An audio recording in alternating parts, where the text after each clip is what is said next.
کل سے انشاءاللہ پھر 1.5 پارے کا روٹین رہے گا. چھٹی تراویح 9واں اور 10واں پارہ 2 پارے ہوئے. سورہ الاعراف 7ویں سورت کی آیت نمبر 88 سے 88 سے. سورہ توبہ 9ویں سورت کی آیت نمبر 93 تک. بسم اللہ الرحمن الرحیم. اسی طرح قوم مدین کے سرداروں نے الٹا حضرت شعیب ہی کو الٹیمیٹم دے دیا. وہ بھی عذاب میں پکڑے گئے. ہمیشہ ایسا ہوا کہ نافرمان قوموں کو پہلے سختی میں مبتلا کیا گیا تاکہ شاید ان کے دل نرم ہو جائیں. پھر اللہ نے انہیں خوشحال کر دیا اور ان دونوں حالات سے گزارنے کے بعد جب نبی کی دعوت کی حجت پوری ہو گئی تو اچانک ایسے موقع پر ان پر عذاب آیا جب وہ بدمست تھے. اس انجام سے وہی قوم بے خوف ہوا کرتی ہے جو تباہ ہونے والی ہو.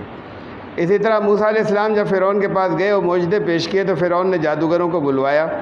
جادوگروں کا جادو حضرت موسیٰ کی لاٹھی کے آگے ہوا ہو گیا اور وہ ایمان لے آئے. فرعون نے کہا کہ میں بنی اسرائیل کے بیٹوں کو قتل کراؤں گا تاکہ یہ قوم کمزور ہو جائے. اللہ نے آل فرعون پر کئی عذاب بھیجے.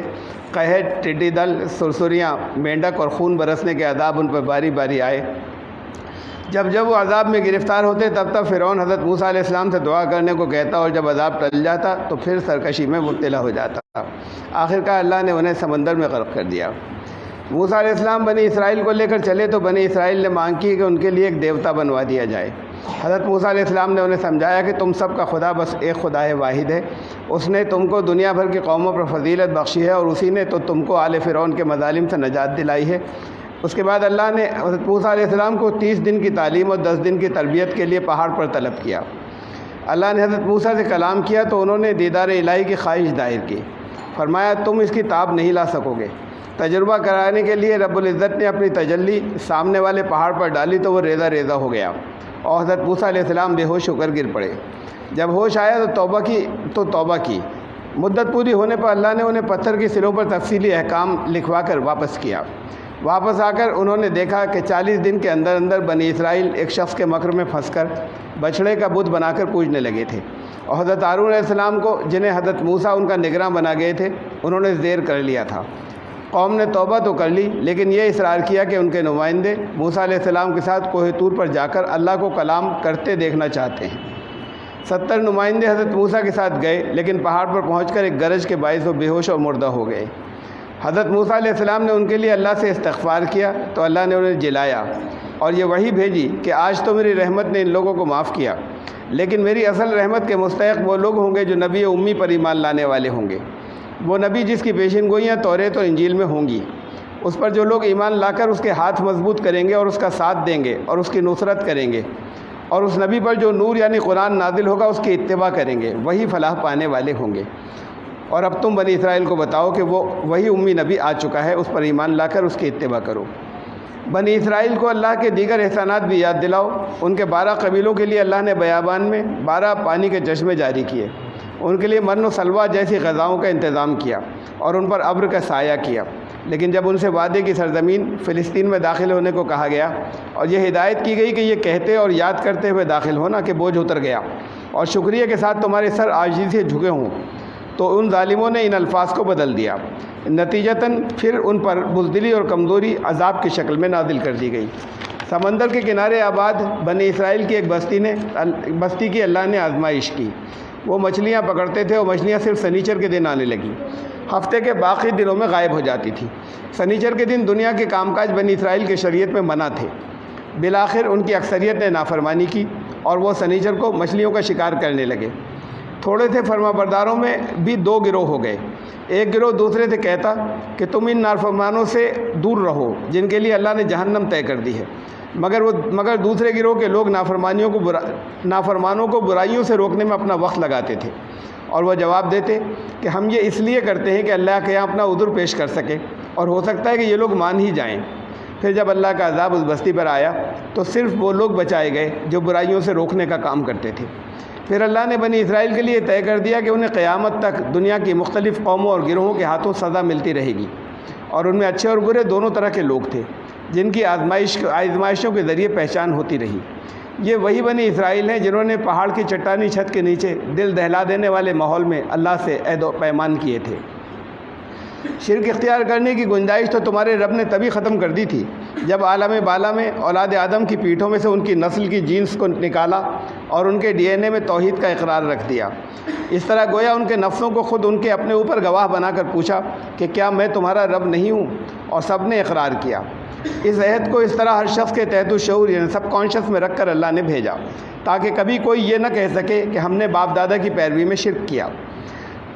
انہیں ایک ایسے شخص کی مثال دے کر سمجھاؤ جسے اللہ نے اپنی آیات کے ذریعے بلند مراتب عطا کرنے چاہے لیکن اس نے زمین کی پستیوں کو پسند کیا۔ جنہوں نے قلوب، آنکھیں اور کان ہوتے ہوئے سمجھ بوجھ سے کام نہ لیا، نہ دیکھا اور نہ سنا، وہ جانوروں سے بھی بدتر ہیں۔ جنوں اور انسانوں کی ایسی کثیر تعداد کا انجام جہنم ہے۔ کیا کائنات اور اللہ کی تخلیق کو دیکھ کر لوگ اس نتیجے پر نہیں پہنچ سکتے کہ ہر تخلیق کی ایک مدت ہے؟ اب اگر یہ فیصلے کی گھڑی کا سوال کریں تو ان سے کہہ دو کہ اس کا علم اللہ کو ہے۔ کہہ دو کہ میں خود اپنی ذات کے لیے کسی نفع نقصان کا اختیار نہیں رکھتا، مجھے غیب کا علم بھی نہیں ہے، میں تو محض خبردار کرنے والا اور خوشخبری سنانے والا ہوں۔ لوگ اللہ سے دعا کرتے ہیں اور جب دعا کے نتیجے میں اولاد ہوتی ہے تو وہ اللہ کی بخشش کو دوسروں سے منسوب کر کے شرک کرنے لگتے ہیں۔ جن کو یہ شریک ٹھہراتے ہیں وہ تو خود مخلوق ہیں، تمہاری ہی طرح اس کے پیدا کیے ہوئے بندے ہیں۔ ان کو چیلنج کرو کہ سارے مشرکین اپنے معبودوں کو تمہارے خلاف بلائیں اور تمہارا کچھ بگاڑ کر دکھائیں، وہ نہ تمہاری مدد کر سکتے ہیں نہ اپنی مدد کرنے پہ قادر ہیں۔ تم سمجھتے ہو کہ وہ تمہاری طرف دیکھ رہے ہیں مگر وہ نہیں دیکھتے۔ داعی کو ہدایت ہے کہ تم نرمی اور درگزر کا طریقہ اختیار کرو، بھلائی کی تلقین کرتے رہو۔ اگر شیطان تمہیں اکسائے تو اللہ کی پناہ چاہو۔ جب تم سے کسی نشانی کا مطالبہ کیا جائے تو کہہ دو کہ میں تو صرف اللہ کی بھیجی ہوئی وحی کی پیروی کرتا ہوں۔ اب تمہارے سامنے قرآن پڑھا جائے تو غور سے سنو اور پوری توجہ اسی کی طرف مرکوز کر کے خاموش رہو، اس طرح تم رحمت کے مستحق ہوگے۔ اپنے رب کی یاد صبح شام کے ہر لمحے دل میں تازہ کرو عاجزی کے ساتھ، اور غافل نہ بن جاؤ۔ جو تمہارے رب کے حضور مقرب ہیں وہ تکبر نہیں کرتے، بندگی سے منہ نہیں موڑتے، اس کی تسبیح یعنی تیزی کے ساتھ حکم کی تعمیل کرتے رہتے ہیں اور اس کے آگے سر جھکائے رہتے ہیں۔ سورہ الانفال، بسم اللہ الرحمن الرحیم۔ انفال یعنی تمہاری محنت کے حق سے زیادہ نعمتیں اللہ اور رسول کی راہ میں دینے کے لیے ہیں۔ تقوی اختیار کرو اور باہم صلح اختیار کرو اور اللہ اور رسول کی اطاعت کرو اگر تم مومن ہو۔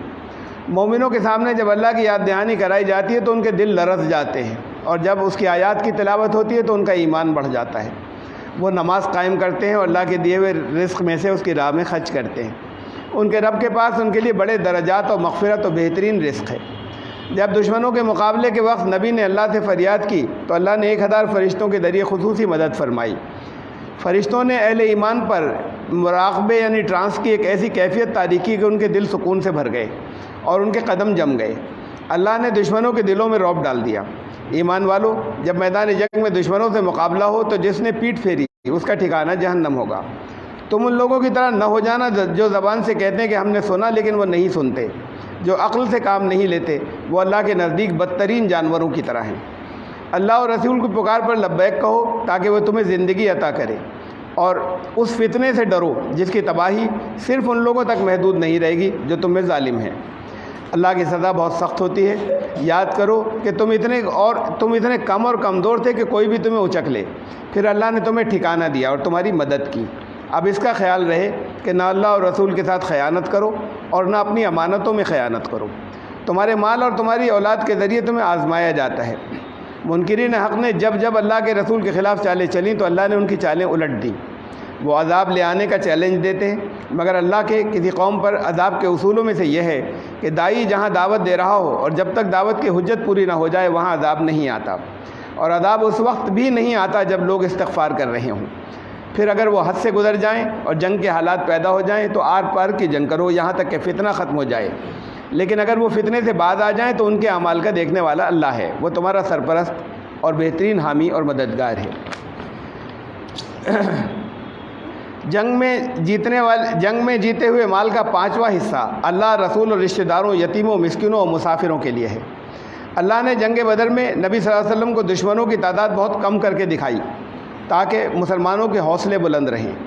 کفار کو بھی اللہ نے مسلمانوں کی تعداد اصل سے کم کر کے دکھائی تاکہ مقابلہ ضرور ہو اور وہ منہ کی کھائیں۔ ایمان والو، جب کسی گروہ سے تمہارا مقابلہ ہو تو ثابت قدم رہو اور اللہ کو کثرت سے یاد کرو، آپس میں جھگڑو نہیں اور صبر سے کام لو۔ منافقین بدر کے موقع پر مسلمانوں کی یقینی شکست سمجھ رہے تھے۔ یہ اللہ کی اس سنت کے تحت ہوا کہ اللہ کسی گروہ کو عطا کی ہوئی نعمت اس وقت تک نہیں بدلتا جب تک وہ خود اپنا انداز فکر اور طرز عمل نہیں بدل دیتی۔ آل فرعون اور ان سے پچھلی قوموں کے ساتھ جو ہوا وہ بھی اسی اصول کے مطابق تھا۔ اگر کوئی قوم بدعہدی کرے یا اس کی طرف سے یقینی بدعہدی کرنے کی اطلاع ہو تو تم علانیہ معاہدہ توڑ دو۔ اللہ خیانت کرنے والوں کو پسند نہیں فرماتا۔ اپنی تیاری اور اصلاح بندی ہمیشہ اتنی زبردست رکھو کہ دشمن خوفزدہ رہے۔ اگر دشمن صلح کی طرف مائل ہو تو صلح قبول کرو۔ ایسی حالت میں بھی صلح سے مت ہٹو جبکہ تمہارے خیال میں دشمن کا ارادہ دغابازی کا ہو۔ اللہ تمہارے لیے کافی ہو جائے گا۔ جنگی حالات میں مومنوں کا حوصلہ بڑھاؤ، اور اگر ایمان والے صابر ہوں گے تو 10 گنے پر بھاری ہوں گے، لیکن تمہاری کمزوری کے دنوں میں بھی ایمان والے اپنے سے 2 گنے پر بھاری ہوں گے۔ جو لوگ ہجرت کر کے دارالاسلام میں تمہارے پاس نہیں آئے وہ اگر مدد مانگیں تو ان کی مدد تم پر فرض نہیں ہے۔ ہاں اگر دینی معاملات میں مدد چاہیں تو ضرور مدد کرنا، لیکن وہ دینی مدد بھی کسی ایسی قوم کے خلاف نہیں کی جا سکتی جس سے تمہارا امن کا معاہدہ ہو۔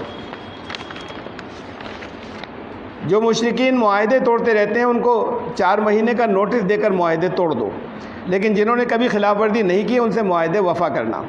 نوٹس کی میعاد گزرنے کے بعد دشمنوں سے کوئی رعایت نہ کرو، لیکن اگر ان لڑنے والوں میں سے کوئی تم سے پناہ مانگے تو پناہ دو، پھر اسے کلام اللہ سناؤ، دین سمجھاؤ، اور بجائے زبردستی کرنے کے اس کو اس کے امن کی جگہ واپس پہنچا دو۔ اللہ تمہاری یہ آزمائش کیے بغیر نہیں چھوڑے گا کہ اللہ کی راہ میں جہاد کرتے ہو یا نہیں۔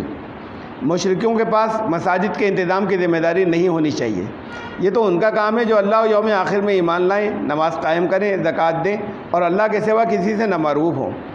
لیکن اللہ کی راہ میں جان و مال خرچ کرنے والے کا مرتبہ کعبے کی مجاوری اور حاجیوں کو پانی پلانے سے بھی اونچا ہے۔ اللہ کی راہ میں جان و مال خرچ کرنے کے راستے میں اگر تمہارے باپ، بھائی، بیٹے، بیویاں، عزیز و اقارب اور تمہارے کاروبار آڑے آتے ہوں تو ان کی پرواہ نہ کرنا۔ ایمان والو، مشرکین ناپاک ہیں، لہذا یہ مسجد حرام کے پاس نہ آئیں۔ جنگ کے یہ احکامات مشرکین ہی نہیں اہل کتاب سے مقابلے کے لیے بھی ہیں۔ انہوں نے اپنے علماء و مشائخ کو اپنا رب بنا رکھا ہے، اور مسیح علیہ السلام کو بھی، جنہوں نے توحید کی تعلیم دی تھی۔ اللہ نے اپنے رسول کو اس لیے بھیجا کہ دین حق تمام باطل نظاموں پر غالب آ جائے۔ رسول کا یہ مشن لازماً کامیاب ہوگا۔ ایمان والو، اہل کتاب کے علماء و مشائخ جیسے طرز عمل اختیار مت کرنا جو باطل طریقے سے لوگوں کے مال ہڑپ کرتے ہیں۔ قیامت میں ان کی کمائی سے ان کے جسموں کو داغا جائے گا۔ مہینوں کی تعداد ہمیشہ سے 12 ہے، اس کی پابندی کرنا، اور موسم سے مطابقت کرنے کے لیے ہر چند سال میں 1 مہینہ مت جوڑنا۔ یہ کافر کرتے ہیں۔ ان میں سے 4 مہینے حرمت والے ہیں۔ اے ایمان والو، جب تم سے اللہ کے راستے میں نکلنے کو کہا جاتا ہے تو زمین تمہارے پاؤں کیوں جکڑ لیتی ہے؟ تم نے اگر رسول کے مشن کا ساتھ نہ دیا تب بھی اللہ اسے اکیلا نہیں چھوڑے گا اور ایک دوسری قوم کو ایمان میں لے آئے گا۔ اللہ کی راہ میں نکلنے کی تیاری کی شرط نہ لگانا، جیسے بھی ہو نکلو۔ جو لوگ استطاعت اور حالات درست ہونے تک رکے رہنے کی بات کرتے ہیں وہ جھوٹے ہیں۔ اللہ کی راہ میں نکلنے سے رخصت وہ لوگ مانگتے ہیں جو اللہ اور روز آخر میں ایمان نہیں رکھتے اور جن کے دلوں میں ابھی شک باقی ہیں۔ ان کے مال بھی قبول نہ کرو۔ ان کے مال بھی قبول نہ کرو جو نماز کسمسا کر پڑھتے ہیں اور مال مجبوری میں خرچ کرتے ہیں۔ تمہاری زکوٰۃیں فقراء، مساکین اور زکوٰۃ کے نظام کے کارکنان، نو مسلم و غیر مسلم، مؤلفۃ القلوب کے لیے ہیں، اور ان کے علاوہ گردنوں کو چھڑانے، قرض داروں کے قرض ادا کرنے، مسافروں کی مدد کرنے اور اللہ کی راہ میں جہاد کی مد میں زکوٰۃ دو۔ منافقین بھلائی سے روکتے ہیں اور برائی پھیلاتے ہیں، ان کے لیے جہنم کی آگ ہے۔ مومنین بھلائی پھیلاتے اور برائی سے روکتے ہیں، ان سے جنت کا وعدہ ہے۔ منافقین میں سے بعض وہ ہیں جنہوں نے عہد کیا تھا کہ جب ان کے مالی حالات بہتر ہو جائیں گے تب وہ خیرات کریں گے، مگر جب اللہ نے ان کو نوازا تو بخل پر اتر آئے۔ اللہ کو ان کی خفیہ سرگوشیاں تک معلوم ہیں۔ منافقین کے لیے اگر نبی بھی 70 مرتبہ بھی مغفرت کریں تو انہیں معاف نہیں کیا جائے گا۔ صرف ضعیف اور بیمار لوگ جو دل سے اللہ اور رسول کے وفادار ہیں ان کے لیے اللہ کی راہ میں نکلنے کے لیے معافی ہے، یا ان کے لیے جن کے پاس حقیقت میں سواری کے وسائل نہیں ہیں اور تم انہیں واپس بھیج دیتے ہو تو آنکھوں میں آنسو بھر کر واپس ہوتے ہیں۔ سبحان اللہ، سبحان اللہ۔